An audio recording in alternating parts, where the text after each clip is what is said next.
سلام، آداب ناظرین، آج میں آپ سے ایک خاص موضوع پہ گفتگو کرنا چاہتا ہوں۔ وہ یہ کہ قرآن مجید بطور دین قرآن ہی فرض ہے مسلمانوں پر، بالخصوص بالعموم تمام انسانوں پر۔ قرآن مجید بطور نصاب دین کے فرض ہے۔ قرآن کے علاوہ بطور دین کوئی کتاب فرض نہیں ہے، اور یہ بات میں نہیں کہہ رہا بلکہ قرآن مجید خود کہہ رہا ہے۔ اللہ رب العالمین قرآن مجید میں فرماتے ہیں، اللہ تعالیٰ فرماتا ہے ان الذی فرض علیک القرآن۔ ترجمہ مولانا مودودی علیہ رحمہ کا ہی پڑھ رہا ہوں میں۔ سورہ عنکبوت آیت نمبر 85۔ اے نبی، یقین جانو کہ جس نے یہ قرآن تم پر فرض کیا ہے، اللہ نے تم پر قرآن فرض کیا ہے۔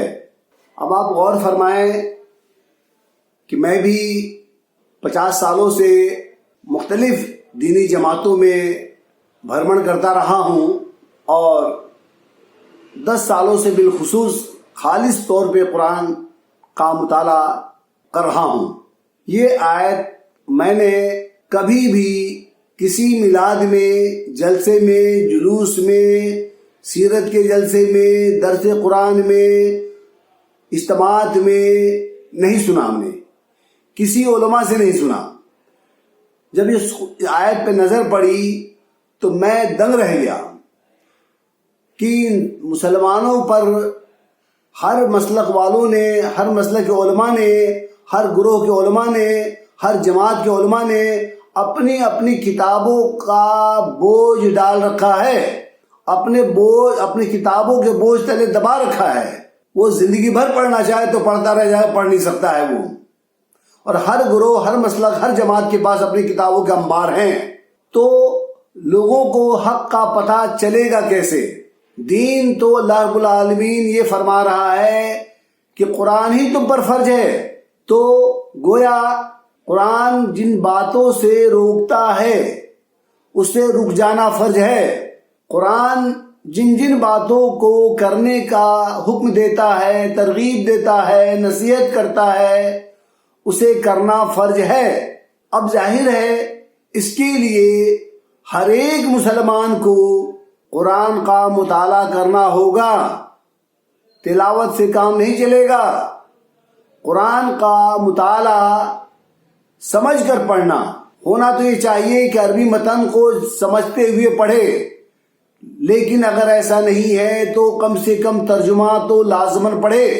اور اس کے لیے ہر مسلمان کو، چاہے وہ ٹھیلے والا ہو، کھونچے والا ہو، مزدور ہو، آفس میں ہو، دفتر میں ہو، آفیسر ہو، کوئی بھی ہو، علماء ہو، انہیں قرآن کا ہی مطالعہ کرنا ہوگا، تاکہ انہیں یہ معلوم ہو کہ قرآن کن باتوں سے روکتا ہے، تاکہ وہ رک جائے۔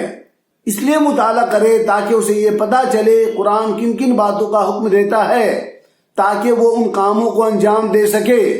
اس کے لیے دوسرے کا علم، دوسرے کا مطالعہ آپ کو کام نہیں آئے گا۔ لہٰذا آپ یہ اچھی طرح گانٹھ باندھ لیں کہ دین کو جاننے سمجھنے کا ماخذ فقط قرآن ہے، قرآن سے باہر کوئی بھی سورس نہیں ہے۔ اور میں یہ بات ہوا میں نہیں کہہ رہا، بلکہ آخرت میں بھی سوال قرآن کا ہی ہونا ہے۔ دین کے تعلق سے آخرت میں اگر کوئی سوال ہوگا تو وہ صرف قرآن کا ہوگا، قرآن سے ہوگا، اور یہ بات کسی کتاب کا نہیں ہوگا، کسی سنت، کسی حدیث، کسی سیرت، کسی بخاری، کسی مسلم، کسی ترمذی، کسی صحیح ستہ، کسی فضائل اعمال، کوئی بھی بحثی زیور، سنی بحثی زیور، کسی کتاب کا سوال نہیں ہونا ہے۔ تو جب سوال قرآن کا ہونا ہے تو آپ اس کا جواب کیسے دیں گے اگر اسے نہ پڑھیں گے تو؟ اور یہ بات میں نہیں کہہ رہا، خود قرآن کہہ رہا ہے۔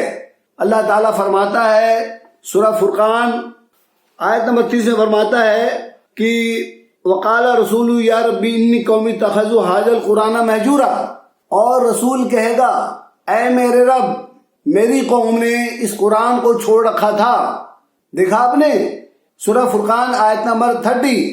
آپ نے دیکھا کہ آخرت میں خود رسول پاک صلی اللہ علیہ وسلم اللہ کے حضور میں مقدمہ پیش کریں گے، شکایت فرمائیں گے کہ میری قوم نے قرآن کو چھوڑ رکھا تھا، میں اس میں جو لفظ ہے جس کا ترجمہ چھوڑنا کیا ہے، دراصل اس کا حق ادا نہیں کیا گیا۔ وہ لفظ ہے مہجورہ بنا دیا تھا۔ مہجورہ بنانا کیا ہوتا ہے میں کسی اور ویڈیو میں بتاؤں گا آپ کو۔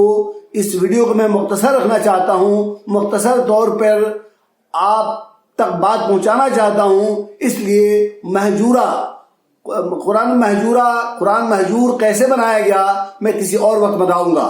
لہٰذا معلوم یہ ہوا کہ بطور دین نصاب قرآن فرض ہے، اور آخرت میں سوال جواب دہی جو ہونی ہے وہ فقط قرآن کا ہونا ہے۔ شکریہ۔